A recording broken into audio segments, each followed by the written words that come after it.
Ujú.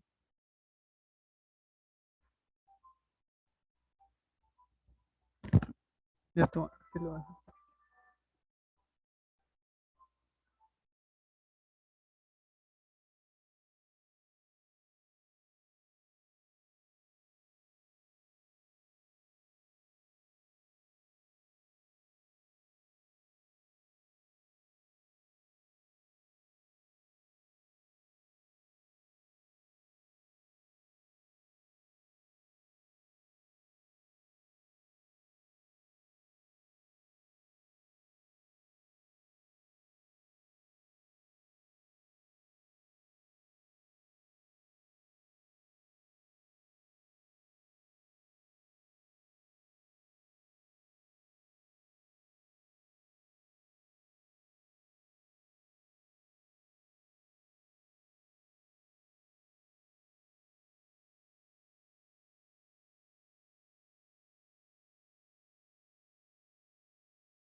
Muy buenas tardes. En esta hora estaremos tratando un tema sobre titulado ¿Cómo llegó la traducción del Nuevo Testamento griego hasta nosotros? Eh, es un tema que está relacionado con la traducción de la Biblia, especialmente del Nuevo Testamento. La Biblia se compone de dos secciones, el Antiguo Testamento y el Nuevo Testamento. El Antiguo se fue escrito especialmente en hebreo y el Nuevo Testamento fue escrito en griego. La Biblia que tenemos hoy en día traducida al español eh, ha tenido una gran historia en la traducción del griego al español. Para eso nosotros vamos a ver algunos datos muy importantes sobre la traducción y los manuscritos del Antiguo Testamento. Vamos a tratar un asunto muy importante sobre el estudio de los manuscritos antiguos.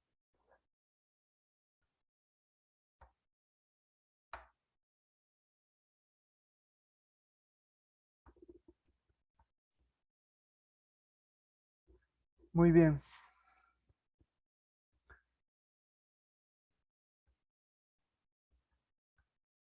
ok. El,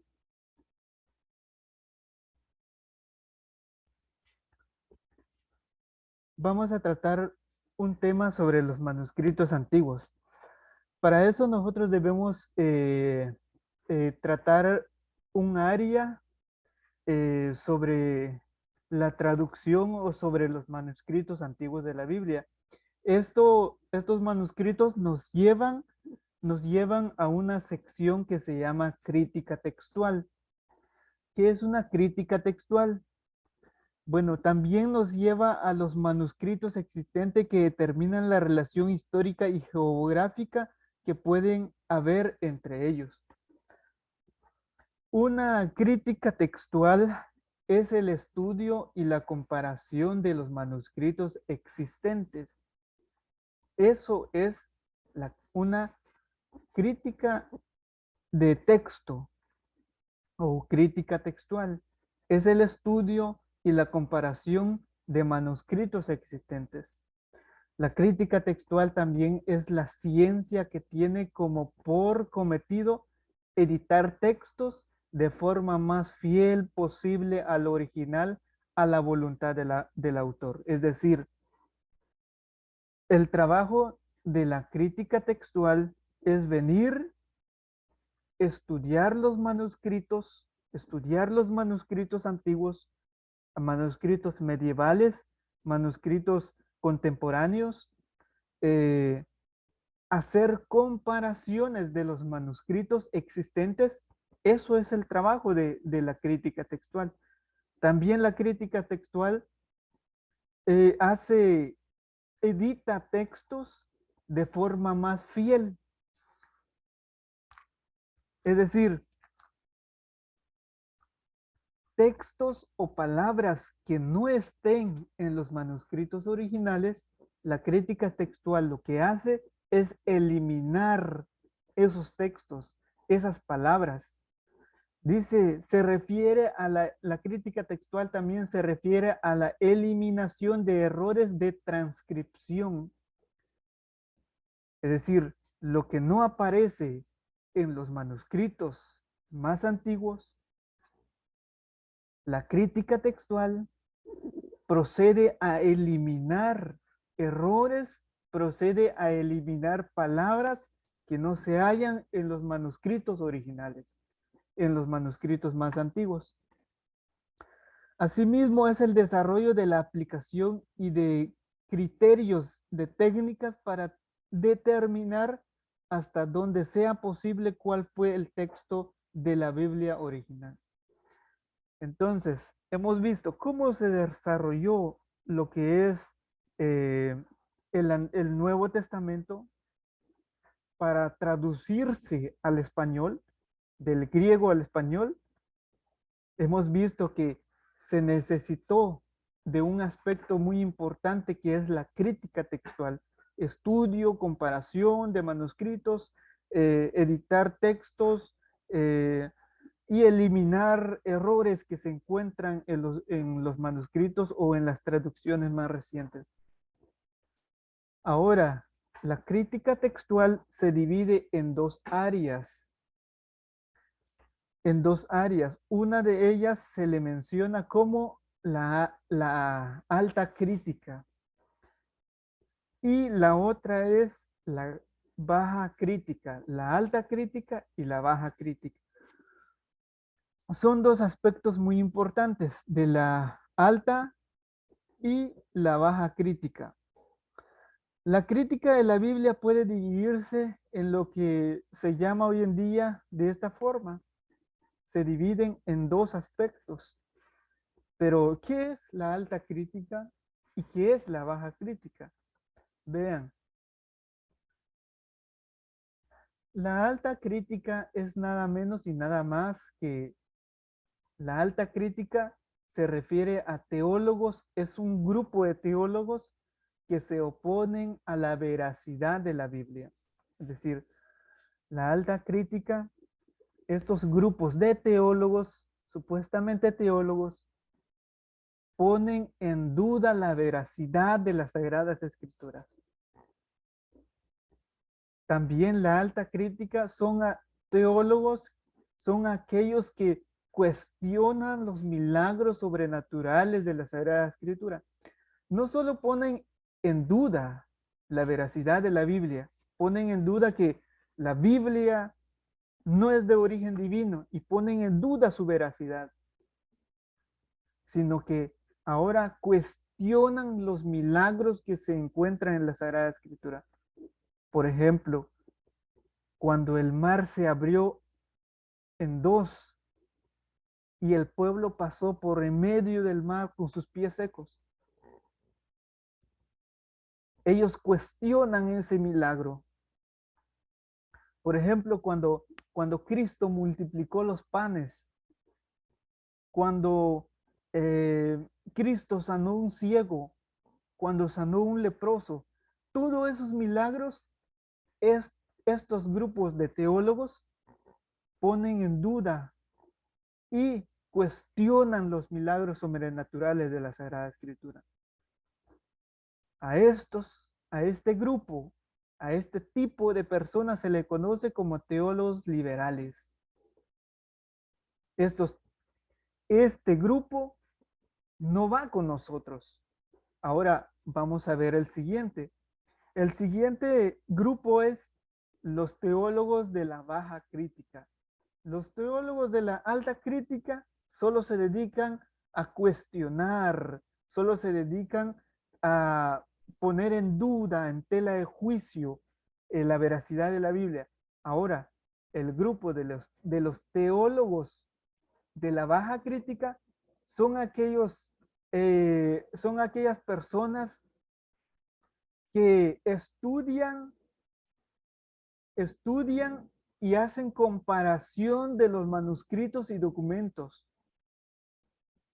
Estos teólogos no cuestionan, sino que estudian y comparan los manuscritos existentes, los manuscritos y los documentos que se han encontrado en hallazgos. También estos teólogos de la baja crítica determinan lo más cercano a la original, determinan cuál texto es lo más cercano a lo original. Es un análisis de texto y todo lo que tiene que ver con la gramática, con texto, con la lectura, con la palabra, con la traducción.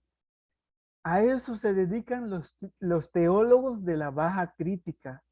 Se dedican a comparar los manuscritos que existen hoy en día. Manuscritos del siglo I lo comparan con manuscritos del siglo X. Un ejemplo, manuscritos del siglo III lo comparan con manuscritos del siglo VII y así sucesivamente. Ellos hacen un estudio y hacen comparaciones de manuscritos para tener una conclusión y para plasmar un texto que sea lo más cercano y lo más fiel a lo original que escribieron los autores. También la crítica textual es una necesidad, queridos amigos, queridos hermanos. La crítica textual es una necesidad. ¿Por qué es una necesidad la crítica textual? ¿Por qué es una necesidad que los teólogos de la baja crítica, este grupo de teólogos, por qué es una necesidad que ellos dediquen su tiempo a examinar, a estudiar, a comparar los manuscritos existentes? ¿Por qué es una necesidad? Bueno, porque es una necesidad por dos razones. Vamos a regresar.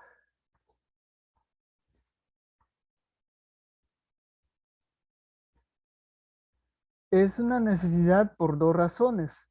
Número uno, ya les muestro acá.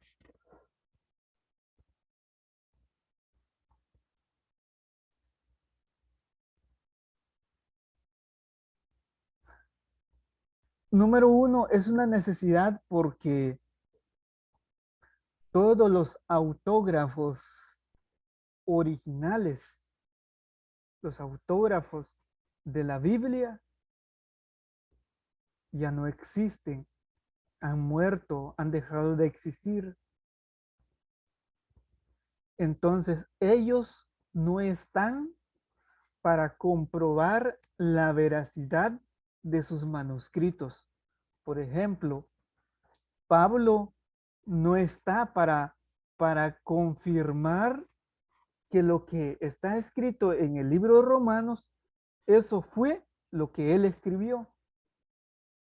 Por ejemplo, Tito no está para comprobar lo que está en el libro de Tito, eso fue lo que él escribió.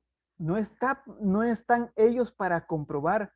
Juan no está para comprobar que si Apocalipsis, eso fue lo que él escribió, lo que quiso decir. Si las personas o los copistas no han agregado nada más, o quizás otra persona en particular vino y agregó textos en Apocalipsis. Entonces, ellos no están para confirmar su veracidad de los libros que existen del Nuevo Testamento. No están para decir, sí, eso fue lo que yo escribí.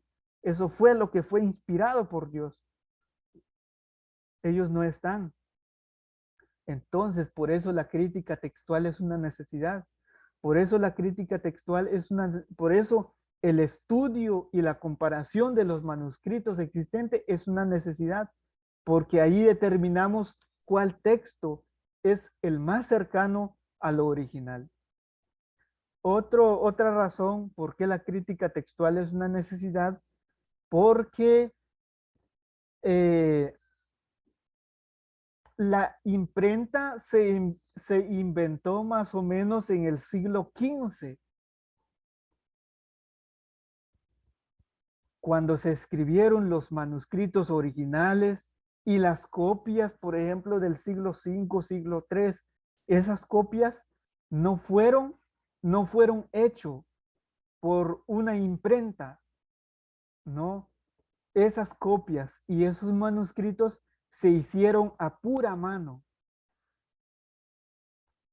Por eso Pablo dice, te escribo con mis puños, con mi letra y mi puño. ¿Por qué? Porque los manuscritos se escribieron a mano. Entonces, escribir era un trabajo arduo y era un trabajo cansado. Era un trabajo cansado. Entonces, quiera o no, siempre por alguna razón tendría que infiltrarse algún error ortográfico, ya sea una palabra, una letra, es decir, quiera o no, siempre se infiltraron errores ortográficos de copias. Por eso, entonces, la crítica textual es una necesidad, porque al estudiar, al comparar con otros manuscritos, determina si ese texto, esa palabra que está escrito, es el más cercano a lo original.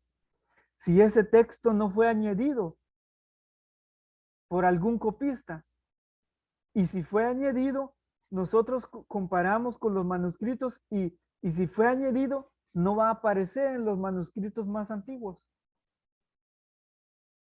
Entonces, de esta manera comprobamos nosotros la veracidad de la Biblia.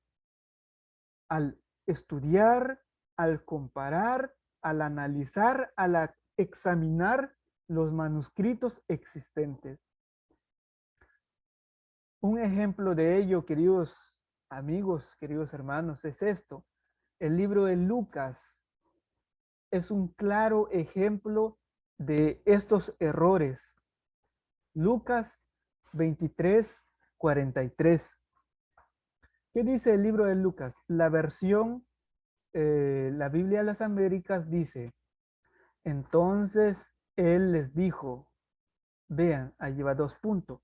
Entonces él les dijo, en verdad te digo, allí van 2 puntos que dan una pausa. En verdad te digo, hoy estarás conmigo en el paraíso. Una pregunta. ¿Qué es lo que está dando a entender este texto? A simple vista, este texto está dando a entender la inmortalidad.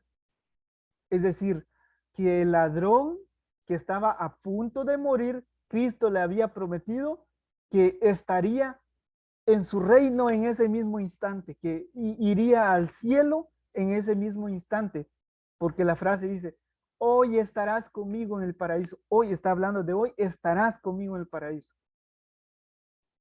¿Cuál es el problema de este texto? Vean lo que dice la nueva versión internacional. Te aseguro que aquí la nueva versión internacional no tiene punto entre medios, no tiene pausa, sino va de corrido y dice, te aseguro que hoy estarás conmigo en el paraíso, le contestó Jesús. ¿Cuál es el problema de estos dos textos? El problema de estos dos textos es dónde va puesto el punto. El problema, y aquí se mete a un problema teológico, ya no es solo un problema, un error ortográfico, sino aquí ya entra en un error o en un problema teológico. ¿Por qué razón? Porque esta es una base por la cual muchos creen en la inmortalidad. Y dice, el que muere va directo al cielo o va directo al infierno.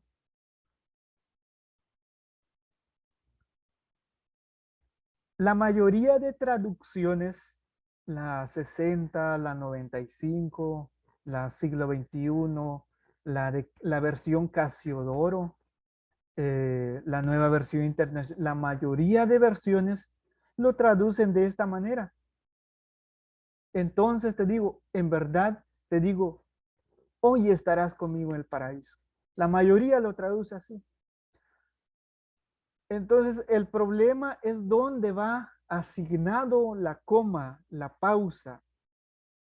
Por ejemplo, si la pausa, como en la mayoría de textos, la pausa o la coma va puesto antes del hoy. Por eso dice, de cierto te digo, pausa, ahí hay una pausa, hoy estarás conmigo en el paraíso. Pero si la coma estuviera después del hoy, diría de la siguiente manera, de cierto te digo hoy. O sea, en ese mismo instante, en ese mismo rato, de cierto te digo hoy, estarás un tiempo futuro, estarás conmigo en el paraíso. Este es un claro ejemplo de un error de traducción o de las Sagradas Escrituras, de los manuscritos que hoy existen. Recordemos que el Nuevo Testamento griego, el original y las copias más antiguas, no llevan punto de separación, no llevan coma, no llevan signos, sino estos textos del griego que aparecen en los manuscritos más antiguos se escribieron de corrido, sin puntos, sin coma, sin separación. Entonces, los signos, los puntos, las comas se introdujeron siglos más tarde. Por eso hoy nosotros encontramos la Biblia ya separada con punto, con coma, con signo de interrogación, porque se hizo un gran trabajo de traducción. Y en ese gran trabajo de traducción se infiltraron algunos errores de traducción. Por eso, nosotros no cuestionamos la veracidad de la Biblia, nosotros vemos que existieron algunos errores que fueron introducidos en la Biblia por estos aspectos o por estos problemas. Bueno, eh, la, la crítica textual de los manuscritos del Nuevo Testamento se divide en otra área que se llaman variantes textuales. ¿Qué son las variantes textuales? Simplemente son errores que nosotros hemos venido explicando. Errores de traducción, errores de mano, errores de ortográficos. Esos son variantes textuales. Pues la variante textuales, yo le voy a enseñar al menos tres variantes textuales o causas de las variantes textuales, tres causas de las variantes textuales. Una de ellas es la escasez de educación. En esos tiempos, la educación era escasa y aquellos personajes que se dedicaban a los autógrafos, los copistas, muchos de ellos no carecían de una buena educación, de una buena preparación en la gramática, en la escritura. Carecían ellos.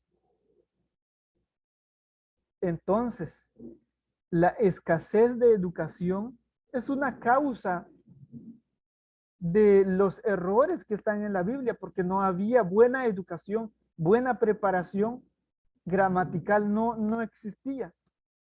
El único libro que sí se menciona con una buena tesis, con, con un buen mensaje, con buena ortografía, con palabras así finas, es el libro de Romanos, los escritos de Pablo. Porque Pablo se preparó en las mejores universidades, se preparó a los pies de Gamaliel. Entonces, otro aspecto es el uso de sinónimos y el otro es la diferencia de las secuencias de palabras. Vamos a ir desarrollando cada una por nombre. Antes de ello, quiero mencionar esto, que es muy importante. En la crítica de la Biblia puede dividirse en lo que se ha llegado a llamar en cuatro manuscritos o cuatro manuscritos antiguos. El primer manuscrito es el Códice Vaticano. El Códice Vaticano es la traducción del Nuevo Testamento. El Códice Vaticano es la traducción completa del Nuevo Testamento de la Biblia. El Códice Sinaítico es otro documento que traduce completamente el Nuevo Testamento de la Biblia. También están los dos manuscritos medievales, que también son documentos que tradujeron eh, el Nuevo Testamento de la Biblia. Entonces, hay un texto que aparece aquí si no estoy mal, en Marcos capítulo 9, 9:4, si no estoy mal. Bueno, pero este texto dice de la siguiente manera, 4:9 creo. Dice, los cuatro manuscritos o cuatro documentos o cuatro códices lo interpretan de diferente manera. El Códice Vaticano lo interpreta de esta manera. Entonces Jesús fue llevado al desierto por el Espíritu para ser tentado por el diablo. A simple vista está dando a entender que el Espíritu tienta, que el Espíritu es como un agente para, para, para llevar a las personas a ser tentados por el diablo. El códice sinaítico lo interpreta de esta manera o lo traduce de esta manera. Entonces Jesús fue llevado por el Espíritu al desierto para ser tentado por el diablo. Casi similar. Pero el códice medieval lo dice diferente a ellos. Dice, entonces Jesús fue llevado al desierto para ser tentado por el diablo. Aquí ya no está la palabra espíritu. Solo dice, entonces Jesús fue llevado al desierto para ser tentado ¿por quién? Por el diablo. Fue llevado al desierto. Los otros manuscritos especifican por quién fue llevado, pero aquí en el medieval no especifica, no dice nada. En el otro manuscrito dice, entonces Jesús fue llevado al desierto para ser tentado por el Espíritu. Ya no dice por el diablo, sino dice por el Espíritu. Ahora la pregunta, queridos, ¿cuál de estos manuscritos está diciendo la verdad? ¿Cuál de estos manuscritos es el más apegado a lo original? Uno de los manuscritos más correctos que tenemos puede que sea el Códice Sinaítico, porque el Códice Vaticano apareció este códice en la Biblioteca de Roma, apareció, tiene una grande historia. El Códice Sinaítico y el Códice Medieval lo dice un poco más, eh, eh, más cercano a lo original. Esto es un claro ejemplo que nosotros encontramos también en la Biblia. Por ejemplo, otro ejemplo que yo puedo darles es la omisión de palabras, omitir palabras. ¿Cuándo los copistas, en qué momento aquellos copistas borran textos de la Biblia? ¿Por qué razón lo hacen? En varias partes de la Biblia hay textos que se han eliminado completamente. ¿Por qué? Por esta razón. Vea, libro de Marcos, su capítulo 9, versículo 42 al 47. Marcos 9, 42 al 47. Dice de la siguiente manera. Vea, usted en su Biblia, si usted busca en su Biblia Marcos 9, 42 al 47. 42 dice, solo usted va a encontrar el versículo 42, 43, pero ya no está el versículo 44. Se salta hasta el versículo 45. Tampoco encontramos el versículo 46, sino se salta al versículo 47. ¿Por qué razón? ¿Cuál es la razón de que estos copistas eliminaron estos textos de la Biblia? ¿Cuál es la razón? Hay dos razones simples. Y número uno es la omisión de palabras, la repetición del mismo mensaje. Por ejemplo, el versículo 44 y el versículo 46, que antes aparecía, incluso en algunas versiones todavía aparecen, pero aparecen con corchetes, diciendo que estos versículos ya no pueden ser parte de la Biblia. 44 y 46 dice, donde su gusano no muere y el fuego no se apaga. El 46 dice, donde su gusano no muere y el fuego no se apaga. Entonces, los copistas llegaron a la conclusión de que estos dos textos se repiten, incluso se repite nuevamente en el versículo 48. Entonces, ellos procedieron a eliminar estos dos textos por esa razón. Y hay otra razón más válida, más justificable. Esta razón es porque dice, el versículo 44 y 45 han sido omitidos aquí porque no se hallan en los mejores manuscritos. Es decir, el versículo 44 y el versículo 46 fueron añadidos por copistas. Estos dos versículos no fue que Marcos lo escribió, sino fue añadido por los copistas.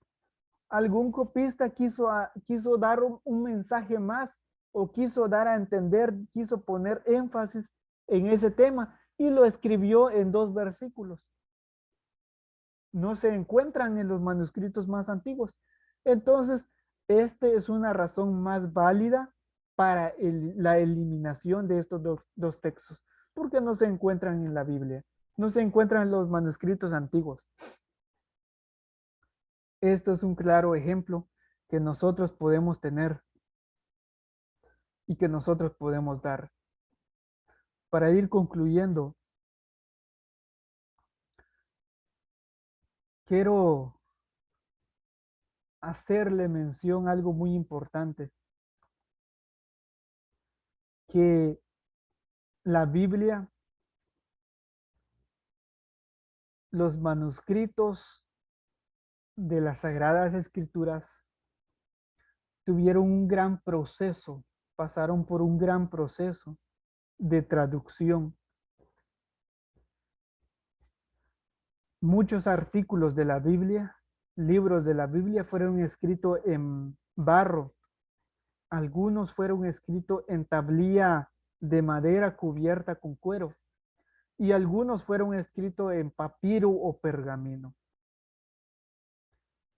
Queridos amigos, queridos hermanos, nosotros como adventistas, como creyentes, como cristianos, no somos del grupo que cuestiona la Sagrada Escritura. Somos del grupo que creemos en la palabra fiel y digna de la palabra de Dios. Que la Biblia está escrito, la palabra de Dios, inspirado por aquellos hombres que fueron instrumentos para escribir el Nuevo Testamento, para escribir el Antiguo Testamento. Y también Dios utilizó a hombres, a copistas, para traducirlo de su idioma original hasta el español que nosotros tenemos hoy en día en nuestras manos. Gracias al sacrificio de ellos, nosotros podemos tener lo que hoy en día tenemos de las Sagradas Escrituras. Vamos a cantar, poner un canto nuevamente y a ir así, ir concluyendo.